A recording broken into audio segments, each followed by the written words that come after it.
주님, 이 자리에 오셔서 우리가 드리는 찬양과 영광의 시간을 받아 주옵소서. 아멘. 다 같이 일어나시고 1장 부르겠습니다.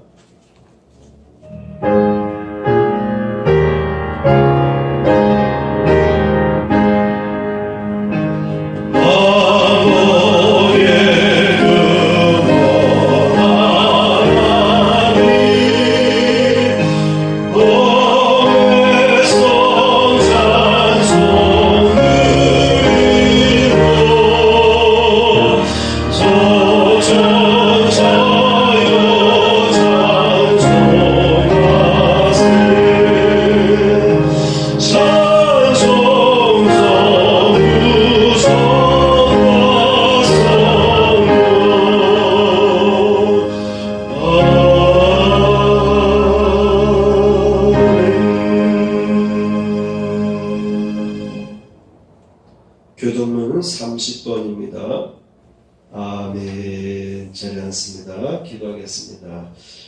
할렐루야. 하나님 아버지, 저희의 심령을 사랑해 주시고 하나님의 자녀로서 택하여 주시고 오늘날 세상의 소금과 빛의 역할을 감당할 수 있도록, 또한 제사장의 역할을 감당할 수 있도록 저희를 세워주심을 감사합니다. 우리의 연약함을 이 시간 덮어주시고 우리의 완악함을 용서하여 주시고 우리가 하나님 앞에 짓는 모든 부끄러운 행위들을 이 시간 예수 그리스도의 보혈의 피로써 깨끗이 용서하여 주옵소서. 허물의 사함을 얻고 그 죄의 가림을 받은 자는 복이 있도다. 마음에 간사가 없고 여호와께 정죄를 당치하는 자는 복이 있도다. 아멘. 찬송 287장입니다.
출애굽기 30장 1절에서 10절의 말씀입니다.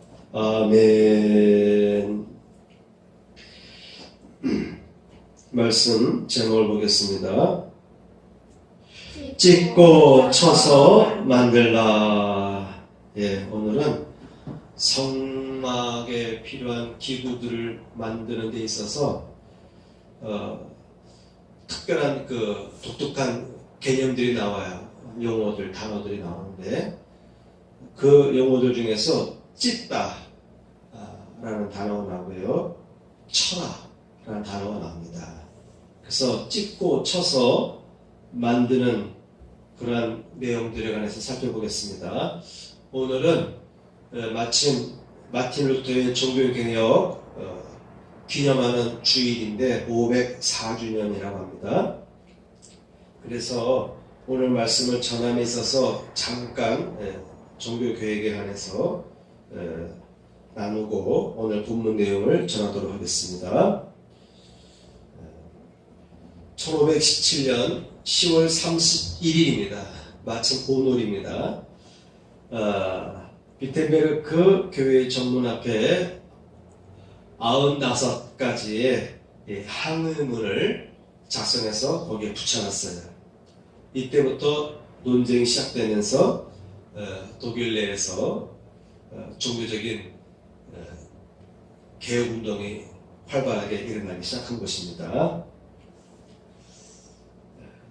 이 당시에 로마 교황청에서는 성 베드로 대성당을 건축하는데 자금이 부족하다 보니까 면죄부를 팔게 했어요. 마침 교황청에서 파견된 신부가 와서 면죄부를 사도록 이렇게 독려하는 내용을 보면서 이 마틴 루터가 더욱 분개하게 되고, 그런 일들이 이제 시발점이 돼가지고, 물론 그 전부터도 계속해서 이분이 그러한 개의식들이 싹트기 시작했는데, 그런 일들로 인해서 본격적으로 마틴 루터가 교황청에 항거하는 종교개혁을 일으키는 데 앞장서는 일을 마틴 루터가 감당하게 되었어요. 이 마틴 루터의 종교개혁으로 인해서 우리에게 어떤 유익이 왔는가 하면은 적어도 한 가지 성경책인데, 독일에서 독일어로 번역된 신약 성경을 마틴 루터가 발간합니다. 그 전까지는 다 라틴어로 된 성경책을 갖고 있어야 되는데, 그것도 일반 시민은 못 갖고 있고 그 성직자들만 갖고 있어야 되는 거예요. 예배 드릴 때도 라틴어로 예배를 집례하는 거예요. 그러다 보니까 일반 회중들은 와서 앉아 있기만 하는 것이죠. 저게 무슨 말인지 알아들을 수가 있어요. 그래서 마틴 루터가 제일 먼저 신약 성경을 독일어로 번역을 하는 일을 착수해서 배포하게 됩니다.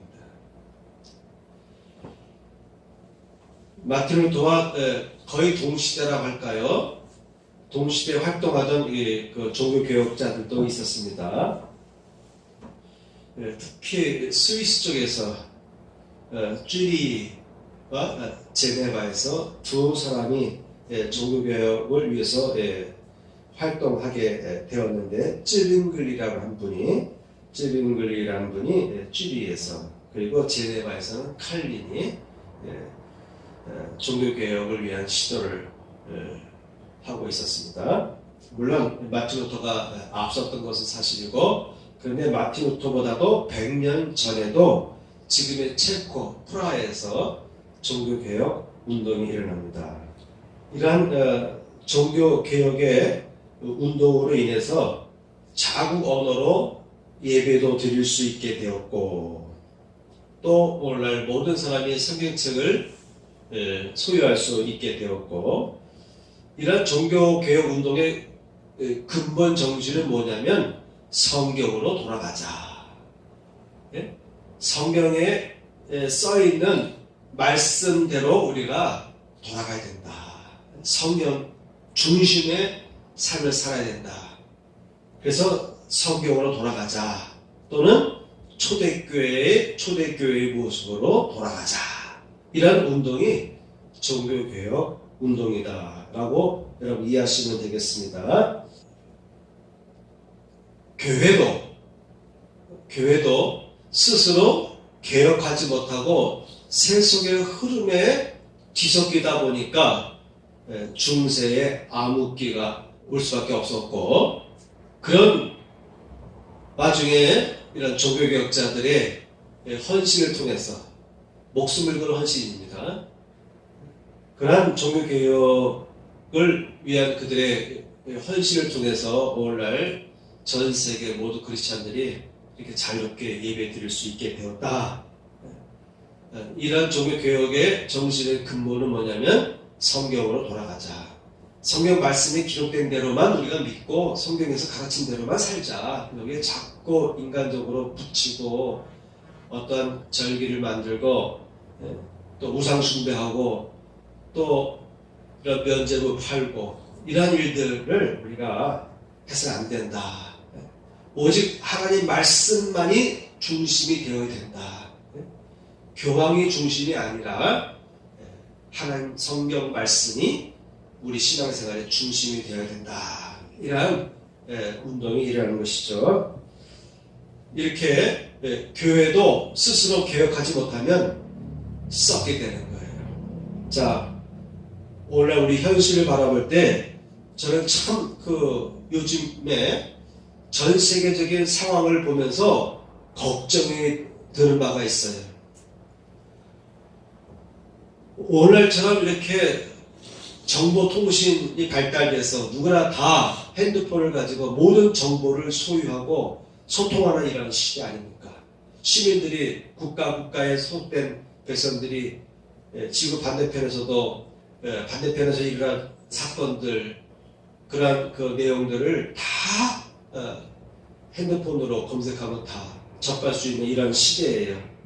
그렇다면 이제는 지식과 정보가 서로 공유되고 있기 때문에 전 세계가 같이 더 나은 세상으로 발전할 수 있다라고 우리는 바라보게 됐죠. 그런데 오히려 이러한 시대임에도 불구하고 전 세계의 방향이 위험한 방향으로 흘러가고 있다는 것을 볼 때 참으로 역설적이고 참으로 의아하고, 아니 이런 시대에, 오늘날 현대 시대에 어떻게 이런 일들이 가능할까라고 놀라게 됩니다. 우리의 마음에 있어요. 여러분, 물론 제도를 좀 더 현실적으로 완벽하게 만들어 나가고 계속 법을 제정해 나가면 좋은데, 뛰는 놈 위에 나는 놈이 있다고 또 법망을 피해서 또는 법을 이용해서 또 불의를 행하는 사람들이 있잖아요. 특히 어떤 사람들이 그러느냐? 상위 계층에 있는 사람들이, 많이 배운 사람들이, 많은 권력을 누리는 사람들일수록 그런 일들을 범하고 있습니다.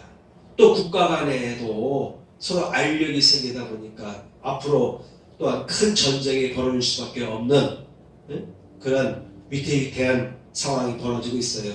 우리나라 인접국가의 저 대만만 보더라도 언제 전쟁이 날지 모르잖아요. 언제 중국이 대만을 침공할지 모르잖아요. 언제 우리나라가 그런 전쟁에 휩싸일지. 미국이 전쟁에 가담하게 되면은 우리나라도 또 협조할 수밖에 없잖아요. 그러다 보면 전쟁의 소용돌이에 휩싸일 수도 있습니다. 남의 나라 것을 빼앗지 않으면 되는데 힘이 있으면 남의 나라를 빼앗으려고.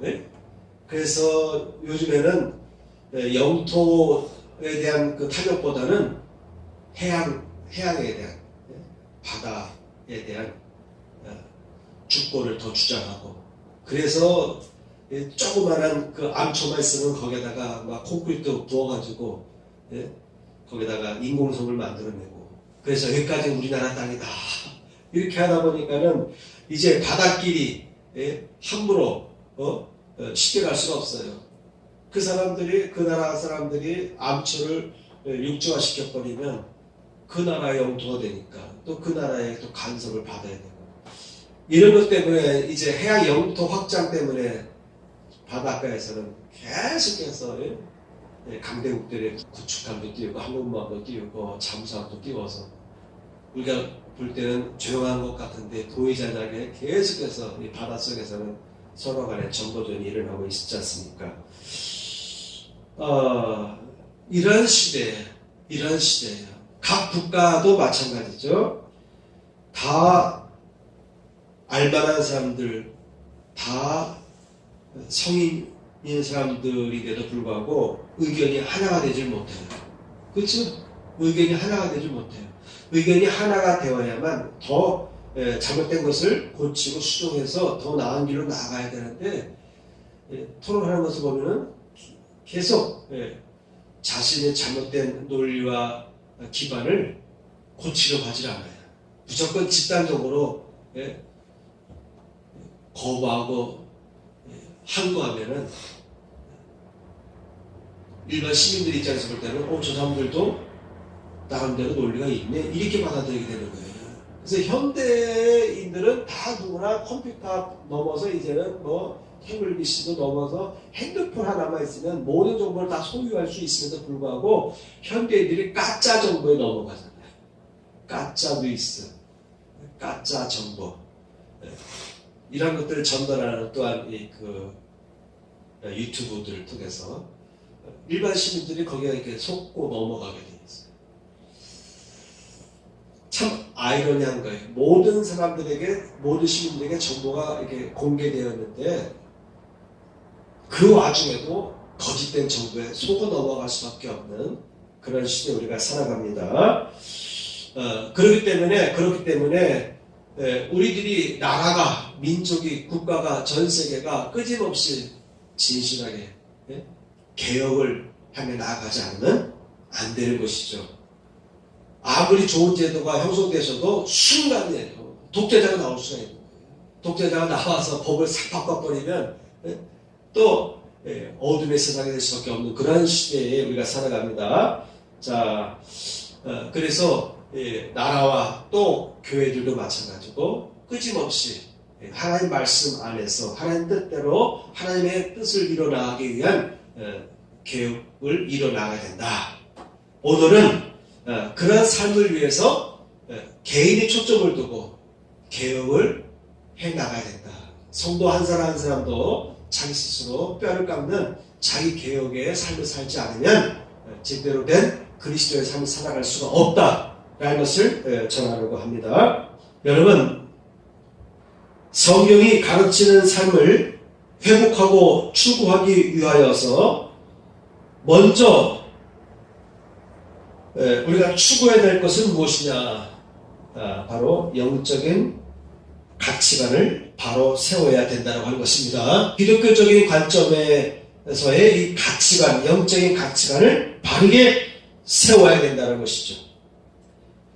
그래야 진정한 삶, 완벽한 삶, 후회 없는 삶을, 가치 있는 삶을 살아갈 수가 있습니다. 이러한 영적 회복을 위하여서 우리 그리스도인들은 하나님과의 관계 회복에 초점을 두는 것이 매우 중요하다고 하는 것입니다. 사람은요, 하나님의 형상으로 창조된 존재입니다.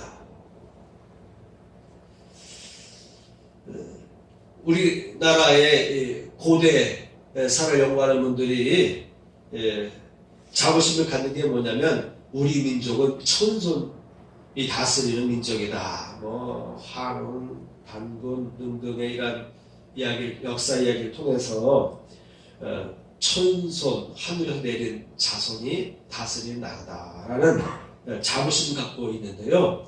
성경은 뭐라고 얘기하냐면, 모든 사람이 하나님의 형상으로 창조된 존재다. 영이 코에 들어가니까 생명이 됐습니다. 움직이기 시작했습니다. 생체가 되었습니다. 다른 모든 피조물과 다르게 우리 인간만이 코에 하나님의 영이 들어갔다. 더 나아가서 하나님은 창조된 우리 인간을 하나님의 자녀로 삼아 주셨다고 하는 거예요. 로봇으로 여기는 것이 아니라 하나님의 자녀로서 삼아주셨다고 하는 것입니다. 아브라함에게는요, 하나님께서 뭐라고 말씀하셨냐면 너는 나의 벗이다 이렇게까지 불러줬어요. 우리 인간은, 사람은 하나님의 벗의 관계까지 갈 수가 있다고 하는 것이죠. 그런데 그럼에도 불구하고 우리 사람은, 인간은 끊임없이 틈만 나면 우상을 섬기고 악을 행하는 죄악을 범하고 있습니다. 그래서 하나님과의 관계가 점점 멀어져 갔습니다. 아담으로 시작된 이 인류는 하나님을 숭배하고 하나님을 경배하고 하나님과 대화하면서 살아간 것이죠. 이런 아담의 후손들이 번성하면서 노아의 홍수 이후에 또다시 인간이 번성하면서 전 세계의 사람이 흩어졌어요. 그 전 세계에 흩어진 사람들은 옛 조상인 아담과 하와 또는 노아의 후손들이 섬기던 그 하나님을 어느 정도 알게 됩니다. 신화나 여러 가지 그 점토에 기록된 내용들을 통해서 전 세계에 보면은 그 노아의 홍수 이야기가 기록되어 있어요. 아프리카도 있고, 우리 아시아에도 있고, 저 유럽에도 있고. 그런데 인간은 그 하나님을 향해서 제대로 나아가지 못하고 여차하면은 우상을 숭배하는 거예요. 달을 신으로 섬기고 태양을 신으로 섬겼습니다. 우리 민족이 태양을 숭배하고 달을 숭배하고 그랬어요. 하늘에 있는 별들을 숭배하고, 그래서 하늘에 있는 별들의 이름을 신들의 이름으로 이렇게 바꿔나가고, 전 세계에 보면은 하늘의 별들에 대해서 신격화시킵니다. 성서에 보면은 하늘의 별들은 하나님이 창조한 거예요. 창세기 나와 있어요. 하늘의 별들은 하나님께서 창조하셨다. 그런데 인간은 그 하나님이 잊어버리고 창조된 그런 별들을 숭배하고 섬기고, 그래서 구약의 예언서들을 보게 되면 하나님께서 이런 성실을 숭배하는 것들을 그만하라 라고 여러 번 선자를 통해서 회개하도록 깨우치고, 이런 성실을 섬기면 안 된다, 나 외에는 다른 신이 없다 라고 계속해서 성경 말씀에서 선포하고 있는 것입니다. 인간은 이렇게 우리의 본래 모습이 하나님의 형상대로 창조된 신적인 존재임에도 불구하고 피조물, 하나님 만드신 그런 별들을 우리가 숭배하게 되고, 잘못 삐뚤어 나가는 거예요. 삐뚤어 나가는 겁니다. 오히려 하늘에 있는 하나님만 섬겨야 되는데 하늘에 있는 별들을 신으로 숭배하는 거예요. 그렇죠. 고대 인간들은 이렇게 미련해서 그럴 수밖에 없어요. 그러다 치더라도 오늘 현대인들도 똑같이 하나님을 인정하지 않고 다른 것을 쫓아가는 거예요.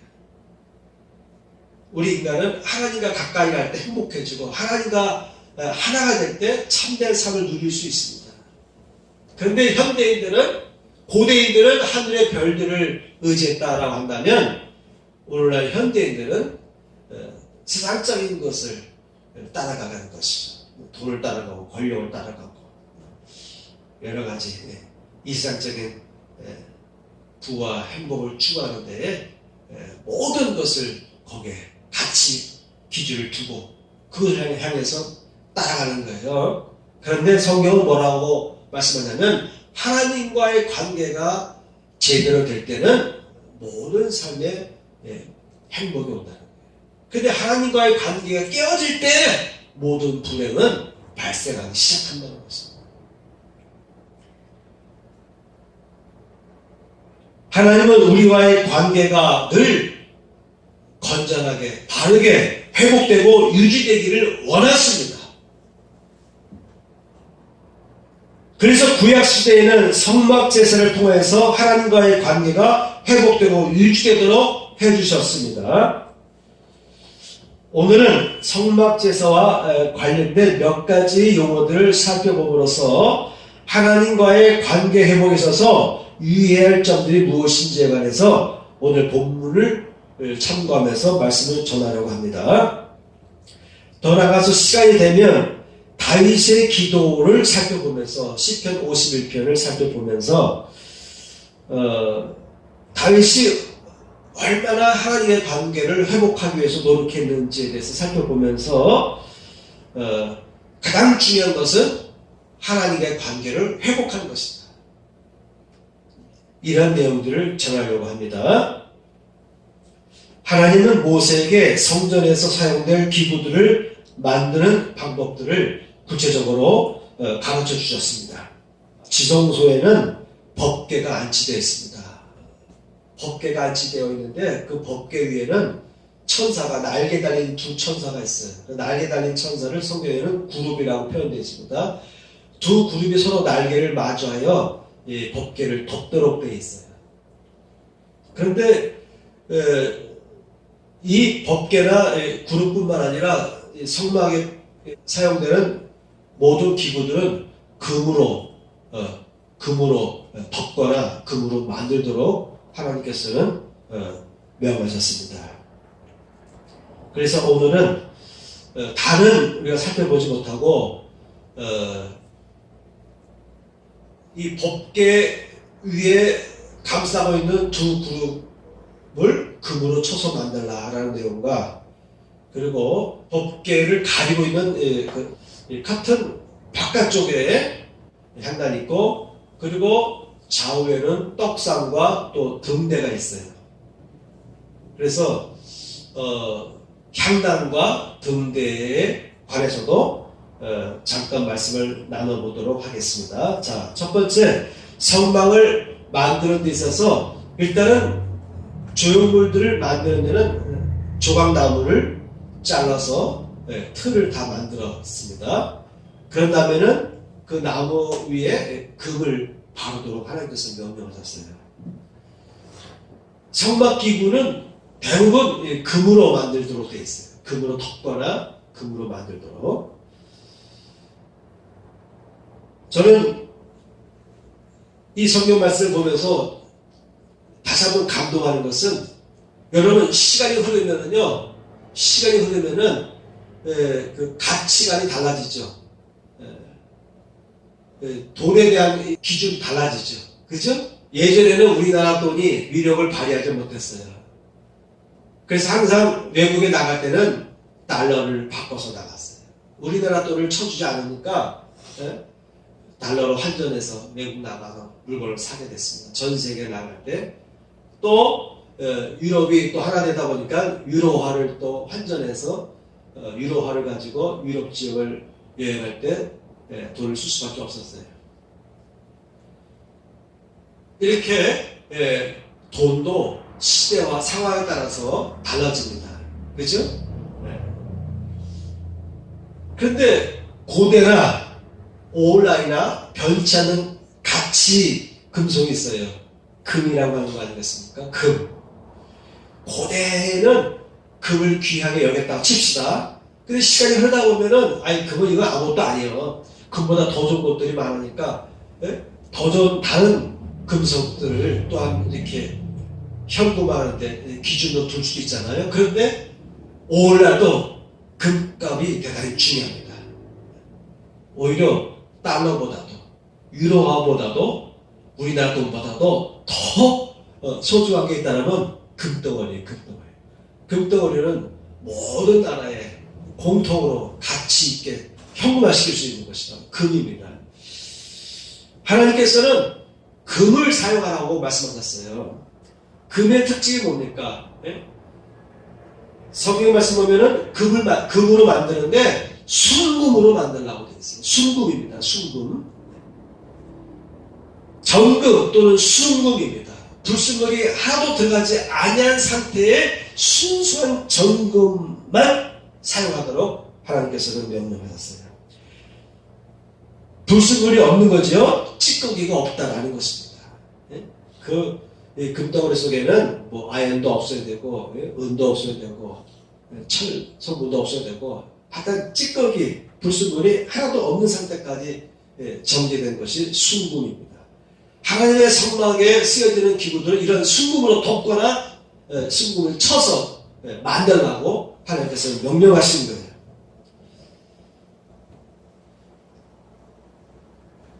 오늘날도 반도체 시대인데 반도체를 만들면에 있어서 반드시 금이 들어가잖아요. 신호를 제대로 전달해 주는데 금이 제일 효과적이기 때문에, 그래서 우리가 이렇게 뭐 램이나 이런 하드 이런 데 이렇게 접촉하는 부위 보면은 바짝바짝하는 게 있잖아요. 그 금가루 이렇게 입힌 거예요. 그거만큼 과거나 현대나 금이 중요한 시대인데, 이 금 속에 불순물이 없어야 순금, 정금이 된다는 것이에요. 자, 여러분, 우리의 몸에도 이물질이 들어오잖아요. 이물질이 들어올 때 면역 반응이 일어나잖아요. 그래서 막 열이 나잖아요.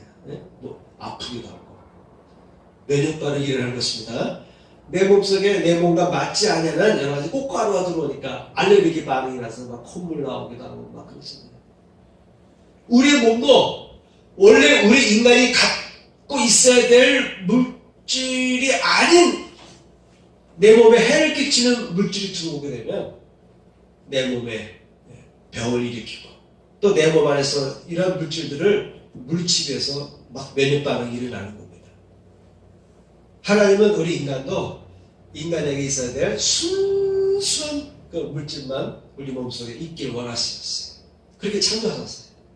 하나님과 우리가 만나는 성전에서 필요한 모든 기구들도 찌꺼기는 없어야 된다. 자, 그래서 법궤 위에 날개를 이렇게 펴고 있는 두 그룹을 금으로 만들었는데 쳐서 만들라라고 했습니다. 여러분, 쳐서 만들라는 내용들이 등대를 만들 때도 쳐서 만들라고 되어 있어요. 금으로 만드는데 금을 쳐서 받침대도 만들고 꽃 모양도 만들고 할 때 쳐서 친다는 의미는 영적인 의미가 있습니다. 그 순수한 상태임에도 불구하고 쳐야 돼요. 망치질하고 찢고 누르고 파내고 잘라내고 치는 거예요. 그래서 우리가 원하는 형태의 아름다운 제형물들을 만들 수가 있는 것입니다. 우리나라의 금관이 세계적으로 유명합니다. 금을 잘 다스리는 민족이 우리 민족 조상들이에요. 그래서 금관을 보면 우리나라 고대의 금관들이 전 세계 어떤 것보다 더 아름답고 위대하고 그런 것이죠. 금도 잘 다스리고 찢고 치고 두드리고 잘라내고 하면서 잘 신호를 기울일 때에 아름다운 작품이 나오듯이, 여러분, 금도 하나님께서는 쳐라! 이렇게 말씀하신 건 뭐냐면요, 우리 인간도 마찬가지예요. 인간도 쳐야 됩니다.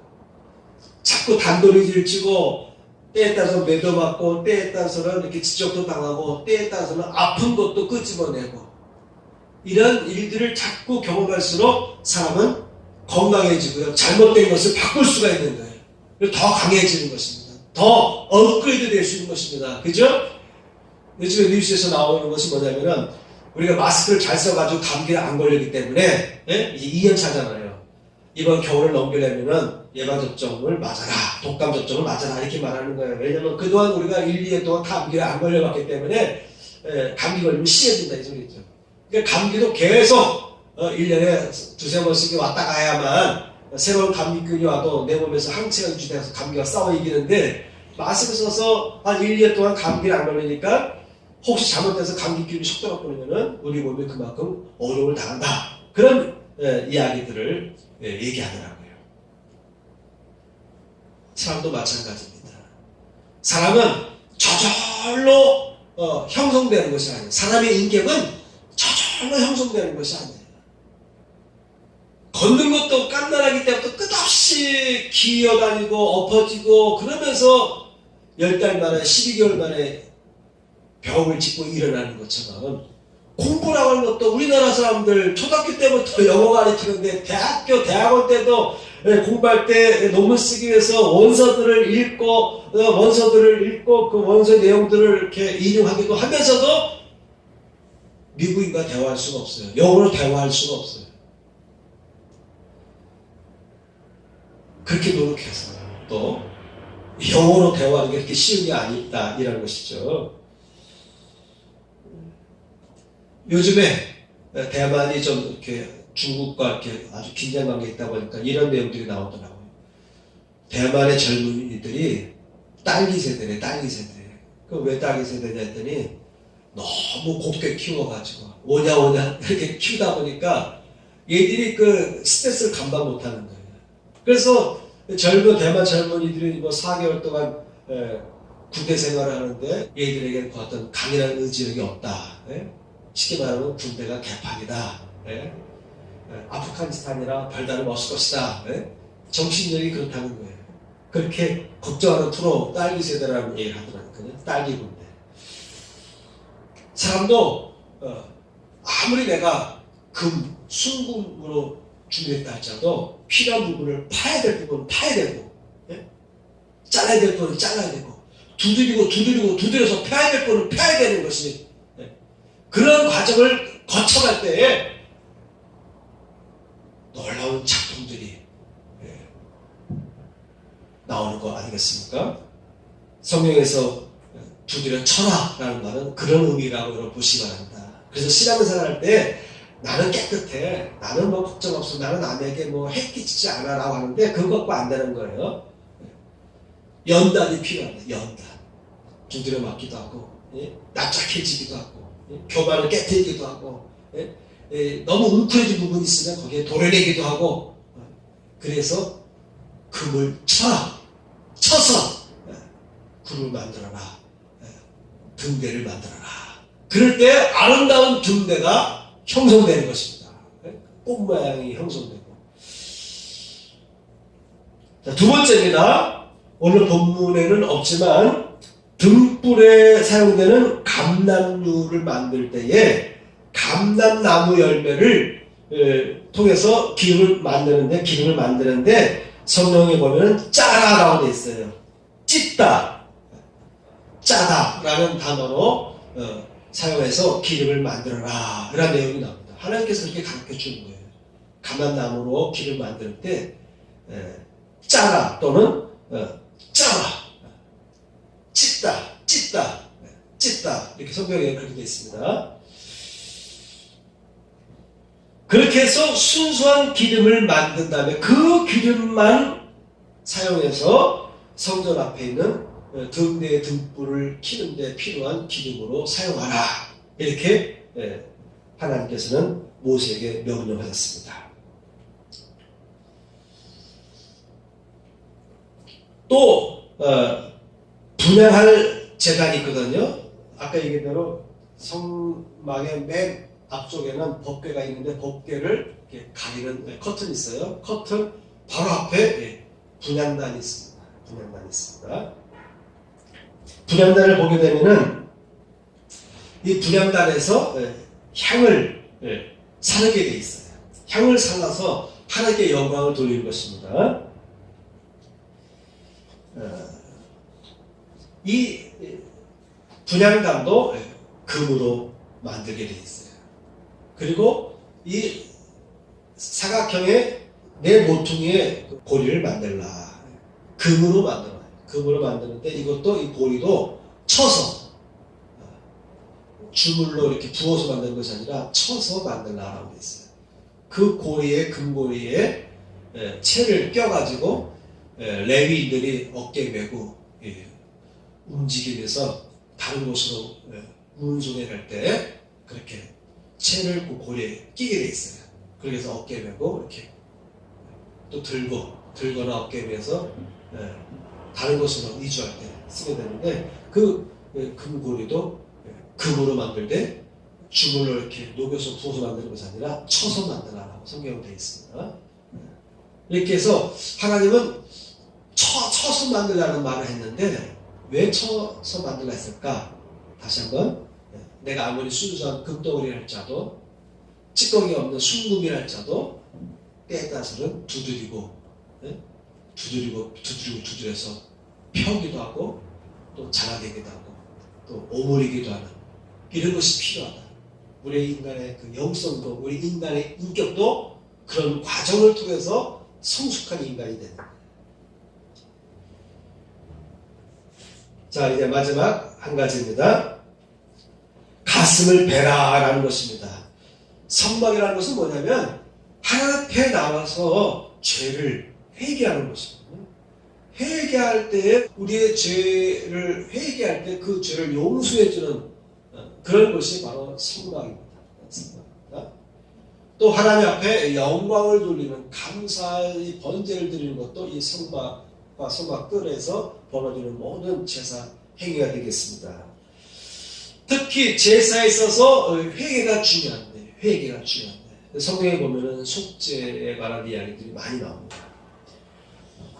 근데 하나님께서 선자를 통해서 또 모세를 통해서도 마찬가지예요. 신명기 10장 16절을 보게 되면 그러므로 너희는 마음의 할례를 행하고 다시는 목을 곧게 하지 말라. 이렇게 모세를 통해서 하나님께서는 이스라엘 백성들에게 훈계하셨습니다.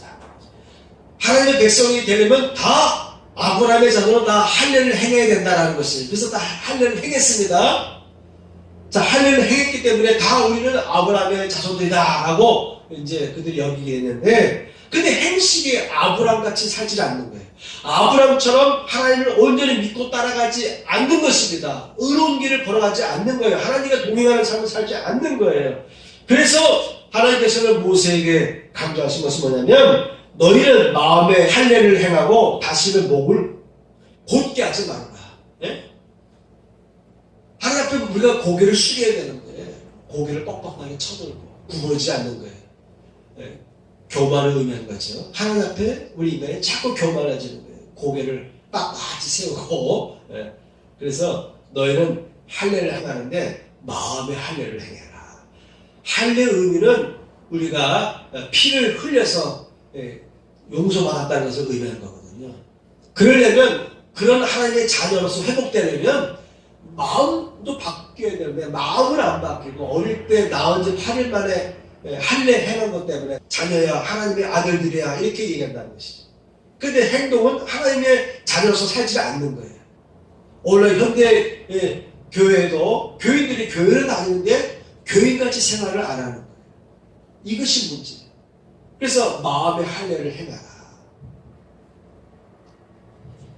예레미야서 4장 3절에서 4절 말씀 보면은 너희 묵은 땅을 갈고 가시덤불 속에 파종하지 말라. 우리의 마음밭이 가시덤불로 가득한 거예요. 네? 아니 금도 수금이 되라, 찌꺼기가 없는 상태가 되라고 말씀하시는데 이스라엘 백성들의 마음이 어떤 상태가 됐는가 하면 가시덤불로 가득 찬 마음밭이 된 거예요. 네? 몸속에 가시가 잔뜩 있는 거예요. 이것이 드러나기만 하면 상대방을 찌르고 상대방을 욕하고 상대방을 험담하고 상대방을 공격하고 마음속에 가시가 잔뜩 있으니까, 또 마음속에 상처만 잔뜩 있으니까 여러분 상처 많이 받은 사람이 인격이 삐뚤어지게 돼 있어요. 그래서 상처를 잘 치료해야 됩니다. 마음속에 가시가 가득하니 마음이 전부 상처투성이고, 상처난 사람은 결국 마음이 삐뚤어지기 때문에 상처난 사람의 마음은 결국 바깥으로 드러나게 돼 있어요. 이것이 뭐 공격형으로 바뀐다든지 아니면 도피적인 웃는 상태로 바뀐다든지, 남을 자꾸 왜곡해서 이해하고, 저 사람은 그런 뜻으로 말하는 것이 아닌데 내 마음에 상처가 많은 사람들은 자꾸 그것을 나를 비하하거나 나를 무시하는 말로 이렇게 오해하게 된다. 그래서 묵은 땅을 가르라. 그리고 가시덤불 속에 파종하지 말으라. 너희 마음밭이 그렇게 더러운데, 온갖 찌꺼기들 가득한데 여기다가 말씀을 심지 말아라. 먼저 이런 것을 깨끗하게 제거한 다음에 옥토로 만든 다음에 말씀을 심어라. 이런 뜻이 되겠죠. 유대인과 예루살렘 거민들아, 너희는 스스로 할 일을 행하여 너희 마음 가죽을 내어. 얼마나 하나님께서 화가 나셨으면 너희 마음에 이 가죽을 내라. 우리 마음이요 가죽 같아, 가죽 같아. 어떤 사람은 찔러도 안 들어가는 사람이 있어요. 그런 사람들이 많이 있죠. 저 사람은 찔러도 피 한 방울 안 날 사람이야. 그런 사람들이 있어요. 남의 다른 사람의 말이 전혀 들어가지 않는 사람이 있어요. 잘못된 길로 가면서도 잘못됐다고 생각하지 않고 그냥 밀어붙인 사람이 있습니다. 그래서 마음에 가죽을 베고 나 여호와께 속하라. 그렇지 아니하면 너희 행함을 인하여 나의 분노가 물같이 발하여 불같이 발하여 사르리니 그것을 끌 자가 없습니다. 요엘서 2장에 보면 여호와의 말씀에 너희는 이제라도 금식하며 울며 애통하며 마음을 다하여 내게로 돌아오라 하였나니 너희는 옷을 찢지 말고 마음을 찢고 너희 하나님 여호와께로 돌아올지어다. 사람들이 화나고 벌써 그냥 집어던지고 병을 깨뜨리고 의자를 확 밀치기도 하고 어떤 사람은 격분해서 그냥 옷을 그냥 확 찢어버리기도 한다 이거죠. 화가 날 때 하나님 앞에 죄졌다고 옷까지 찢고 머리에 죄를 뿌리는 행위를 너희가 하는데 그런데 너희들의 그 행위는 진정성이 없다 이 말이에요. 마음은 변화가 없는데 마음에는 회개하는 마음 반성하는 것이 없는데 사람들 앞에서 머리에다가 죄를 뿌리고 옷을 찢고 그래서 나는 이렇게 죄를 졌습니다. 하나님 저는 이렇게 못된 짓을 행했습니다. 이런 액션만 취한다 이거예요. 그러지 말고 너의 마음을 찢어라. 여러분 저도 얘기했죠. 순금인데도 불구하고 아름다운 그 인격, 아름다운 그 조각 제품을 만들기 위해서는 두드리고 찢고 잘라내고 펴고 이런 일들이 필요하듯이 우리의 마음도 순금 상태에서도 이렇게 두드리고 쳐서 하나님께서 원하는 형태의 형상으로 회복되어야 됩니다. 그런데 이스라엘 사람들이 순금도 안 있고요. 불순물을 가득 찼는데 가시덤불로 가득 찬 상태. 무거워서 땅이 딱딱해서 삽질을 해도 들어가질 않아요. 그래서 해마다 땅을 심을 때 되면은 고추 나무들 다 뽑아내잖아요. 그리고 사부를 찔러서 흙을 뒤엎잖아요. 흙을 뒤엎는 거예요. 그래서 봄 때 심어야 또 땅도 잘 파이고 뿌리도 잘 내려가고 묵으면 딱딱해지는 거예요. 딱딱해지는 거예요. 우리의 마음도 딱딱해지면 안 되는 것입니다. 그래서 마음을 베라. 하나님께서 이렇게 말씀하셨습니다. 오늘 여기까지 전하겠습니다. 다윗의 시에 대한 내용은 다음 설교 말씀에 이어서 전하도록 하겠습니다. 시편 51편의 말씀. 왜 이 말씀을 적용하려고 하냐면은 바로 오늘 말씀대로 오늘 교훈대로 순금 상태 치고 또는 찧어서 순기름을 만들어내는 이 모든 과정이 있어야만 하나님 앞에 드려질 등불의 기름이 되고 향이 되고요. 그리고 또 구름이 되고 선망에 필요한 성구들이 된다는 거예요. 그런 삶을 살기 위해서 다윗이 엄청나게 몸부림쳤는데 그 대표적인 내용이 바로 시편 51편에 기록되어 있습니다.